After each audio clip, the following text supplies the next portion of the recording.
Sometimes I have this dream where I come up to the pulpit and I can't get my iPad to turn on. Whatever I do, it won't come on. So it's always a blessing when I get here and I have something on the iPad to share with you. Today is one of those days.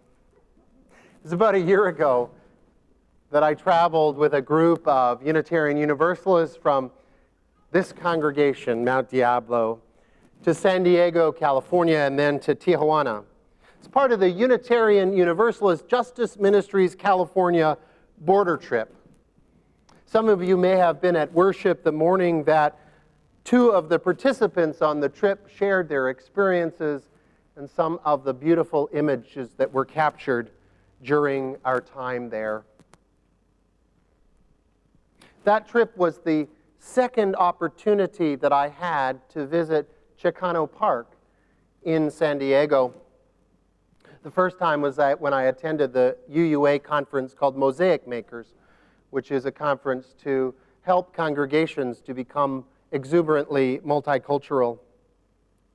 It was on both of these visits to Chicano Park that I had the opportunity to hear from members of the Chicano Park Steering Committee and some of those mural artists whose beautiful work adorns the posts that hold up a freeway. I was inspired not only by the artwork that I saw in that park, but about the stories as to why that beautiful mural artwork is there, and the stories of the community that it tells. Barrio Logan in San Diego was a vibrant Latinx community. And then in 1963, a decision was made by the city and by California Caltrans to build Interstate 5 right through Barrio Logan. It is told that as it was built and intersected and divided the community in two, at least 5,000 residents were displaced by the building of Interstate 5. Then a number of years later, a bridge was built to connect I-5 to Coronado Island. And there was more displacement of the people of that community. But the birth of this park is the story of a barrio tragedy transformed into triumph. It was on April 22nd, 1970, that a student at San Diego City College had ditched class, according to the story, and was strolling casually through Barrio Logan.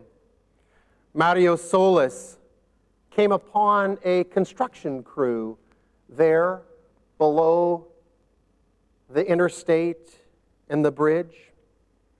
And he interacted with them and said, well, what are you folks doing here? My words, not his.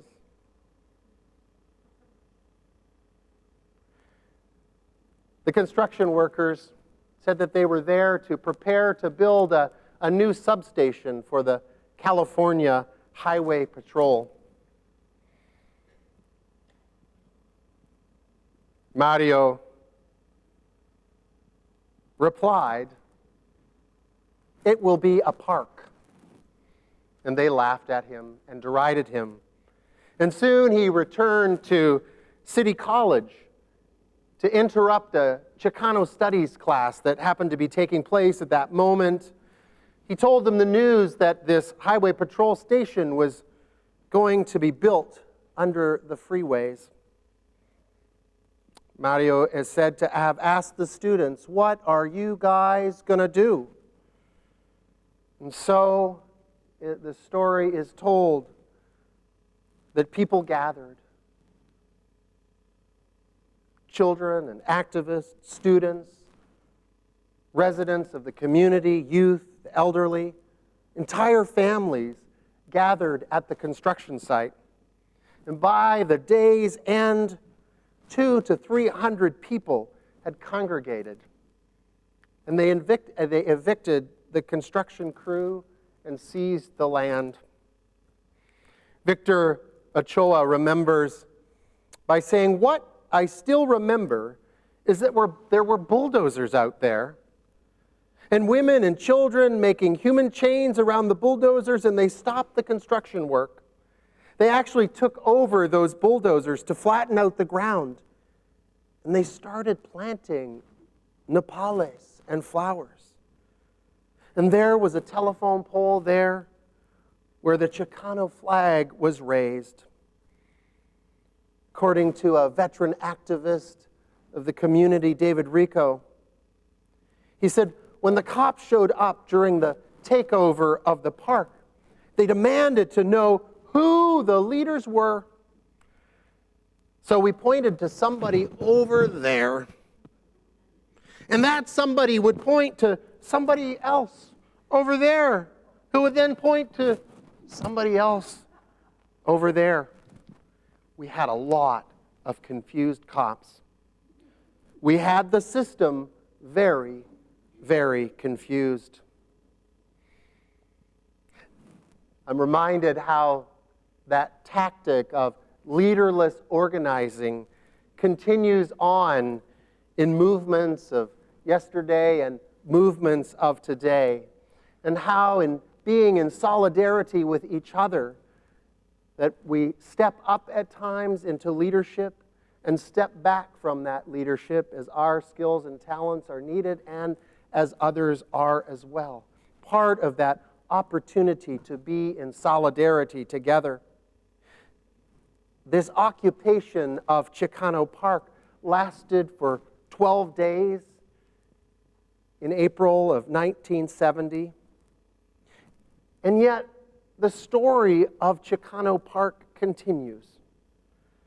A story that I got to be part of in witnessing to the stories that the murals in the park tell, the stories from the artists, some of the artists who painted those murals, and some of those who were part of the organizing to ensure that though a community, Barrio Logan, was interrupted by this blight of a freeway, that the community could come together in solidarity and build something of beauty out of something that could have been blight. And the organization has had to continue because in 1990, Caltrans said, you know, we really need to make sure this freeway is earthquake-proof. And part of that retrofit, it's going to be necessary to cover up the murals. And once again, the community came together and said no.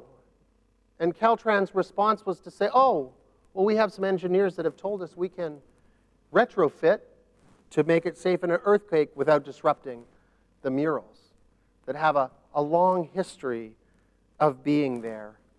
And more still are painted in the present. And just last year, some ultra-rightists in San Diego were responding in anger to the removal of a plaque in San Diego that commemorated Jefferson Davis, a leader of the Confederacy. As we see across the country, those monuments to hate and injustice being removed. And these folks said, well, in response, we are going to deface the murals in Barrio Logan under the freeway in Chicano Park. And in response, again, hundreds of people joined together for a gathering in solidarity, together determined to ensure that the beauty and the power of the stories in the park continued. What a blessing it was to witness to that organizing power in being in that space. The power of community determined to reclaim land for all to benefit. the power of solidarity together. Hearing that story as a Unitarian Universalist reminds me of the call that I receive from the values and principles of my faith community to affirm and promote the worth and dignity of every person, and to engage in the work of justice until we can say that all people are affirmed for their worth and dignity, and that sense that we are part of an interconnected web of all existence, which calls me to be in solidarity, with those in my communities, my religious community, my community at large, and radiating into the world. I need to just let you know that on November 16th, 17th, and 18th, there will be another trip to San Diego and Tijuana to learn more about the work for justice on the U.S.-Mexico border. Reverend Leslie will be attending, and you can as well. There is still room for you to join. There's a sign up at the social justice table, or you can talk with me or Reverend Leslie, and you're most welcome to consider attending.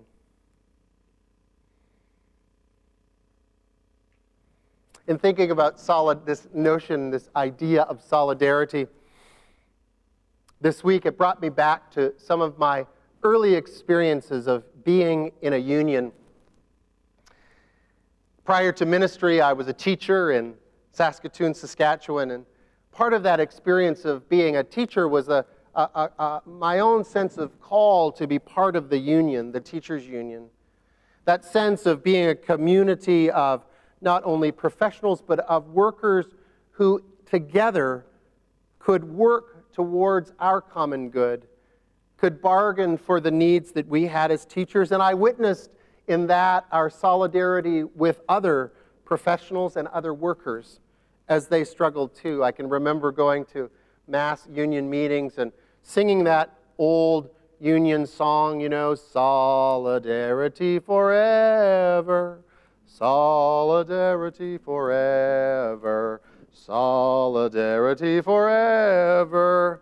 The union marches on. Yeah, and the stirring of that sense of solidarity for me. I can recall in my that time in Saskatchewan also witnessing to the symbol of union strength. International Workers of the World, the Wobblies, used the raised fist as a symbol.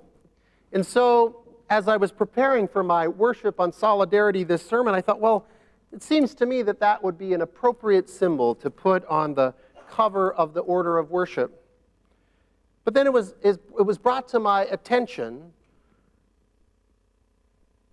that a deep concern about how white folks, like myself, can appropriate symbols from communities of color. And that made me think, okay, I have to explore this deeper. I heard the story this morning that Mary Beth told about Jasmine Kerr, whose poem was changed. So I was thinking about the fist in the context of my experience, but then realized that in many's consciousness, we understand the raised fist as a symbol that has become synonymous with the Black Power movement as a Black Power salute. I found those iconic images again of Tommy Smith and John Carlos, United Statesians Olympic gold medalists, gold and silver medalists in the 200 meters, on the podium in Mexico City with black gloved fists raised in solidarity with the oppressed of the world. Also, in looking at those pictures, I saw there beside them a white Australian sprinter whose name is Peter Norman. He was on the podium with Smith and Carlos, and he was wearing on his uniform a patch that was the symbol of the Olympic Project for Human Rights, a project that both Smith and Carlos were involved with. But he didn't raise his fist in solidarity.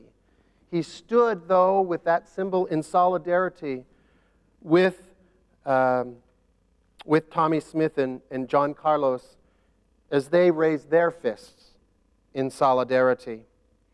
I learned that the Olympic Project for Human Rights was an organization that was made of Olympians to protest against racism, racial segregation in the United States and elsewhere in the world, particularly South Africa, and racism in sports in general. Tommy Smith said that the project was about human rights of all humanity, even those who denied us ours, he said. I learned about this concept in various meetings and gatherings that I have been to. Maybe you have too, called ouch and oops. Ouch as an expression, a simple expression of hurt, that you have said something that has hurt me simply by saying ouch. And a response of oops. Oops. And for me, oops.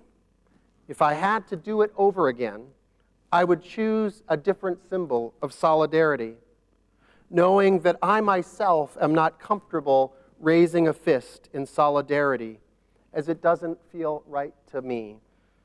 It does feel appropriative. It's a lesson for me that the work of solidarity is never done. It's ever evolving. I am called back to myself again and again, called by others to deepen my understanding of what it means to be in solidarity with them. I have to continue to listen deeply. Maybe you have heard this term about being woke. You know, you're woke. And sometimes when I just think maybe I have been woke, I find myself slumbering again, falling asleep to knowledges that I have and wish to have, only to discover more. And so it's a process that continues for me, an ongoing evolution.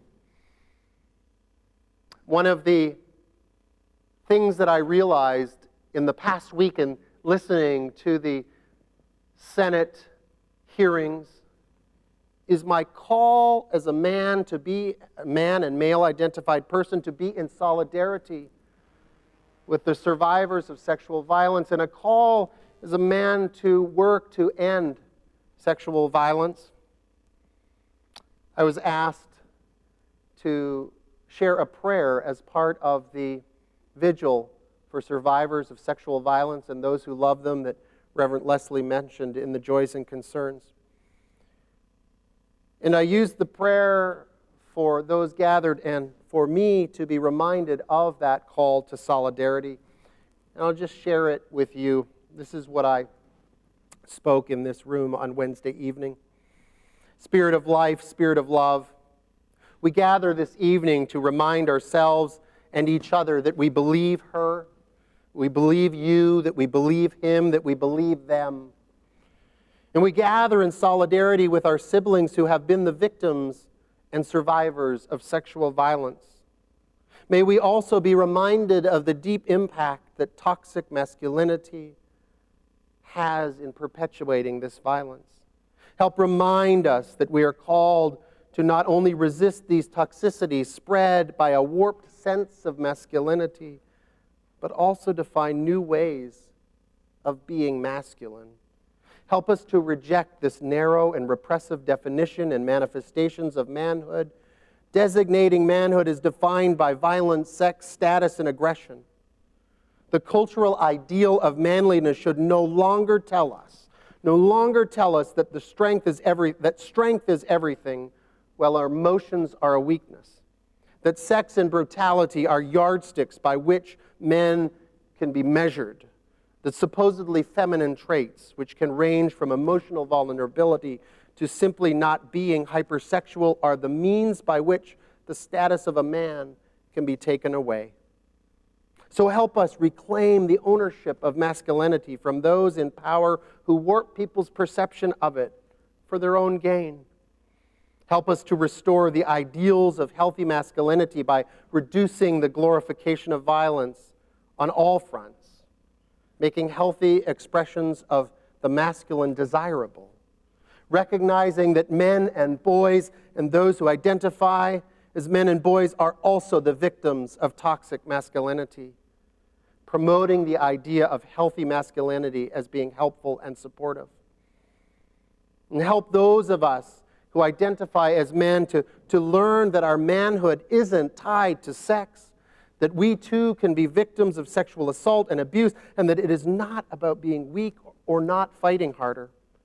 Help us to not dismiss or reflect responsibility for sexual violence onto external factors.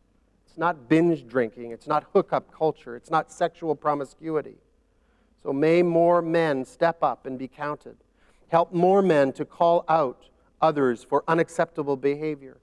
And help us to refuse to let sexual assault get some action, to intervene when we see harassment or assault going down, regardless of the gender of the victim. So as we gather together, help us to harness the power of true and healthy masculinity.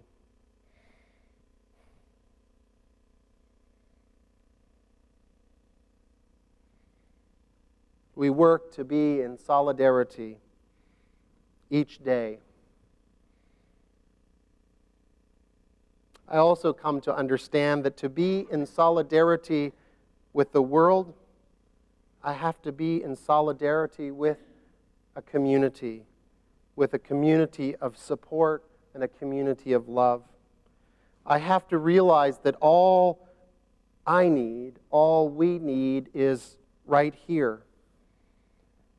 So that being in solidarity with each other in our religious community allows us to have the tools to be in solidarity with those outside and in the world.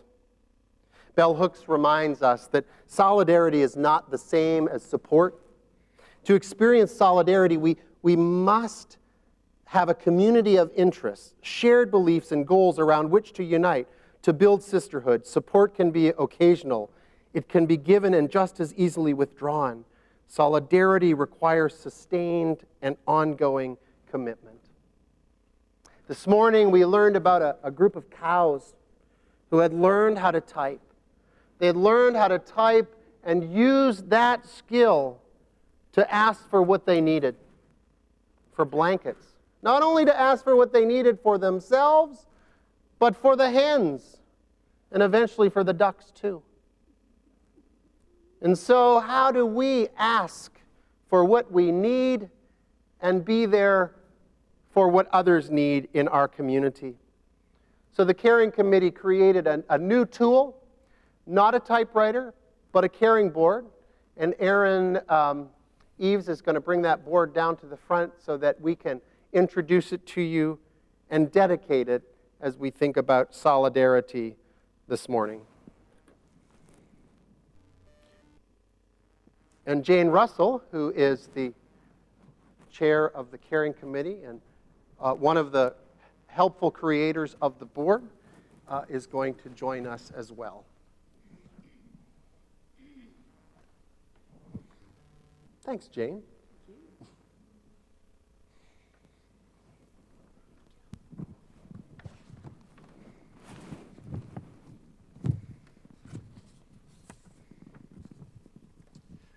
I would like to introduce a new addition to Borton Hall. This is our caring board.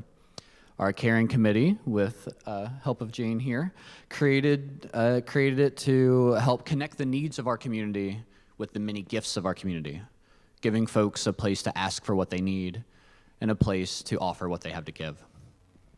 During our coffee and conversation hour after each service, you will be able to find the caring board on the caring committee's table in Borton Hall. We hope that you will come by, check it out, learn more about how it works, and maybe even put an entry on it yourself. Would you like to offer anything? I just strongly encourage you to, when you feel so prompted, to come over and find out about the board and offer your gifts that you have of service to others, and also ask for what you need. and use that board. This is your board to use, and I hope it'll be well used. So, thank you. At this time, in the spirit of loving care, I invite everyone to put a hand on your heart and join with Reverend Neal and us in a blessing of our new caring board. Spirit of life, Spirit of Mount Diablo Unitarian Universalist Church, Spirit of those souls gathered here today, we give thanks for this caring board, our caring committee who created it, and those connections it will create amongst us moving forward. We bless this caring board and ask that it be a vehicle of solidarity, kinship, and beloved community. And we ask this in the name of all that is holy. May it be so, and amen.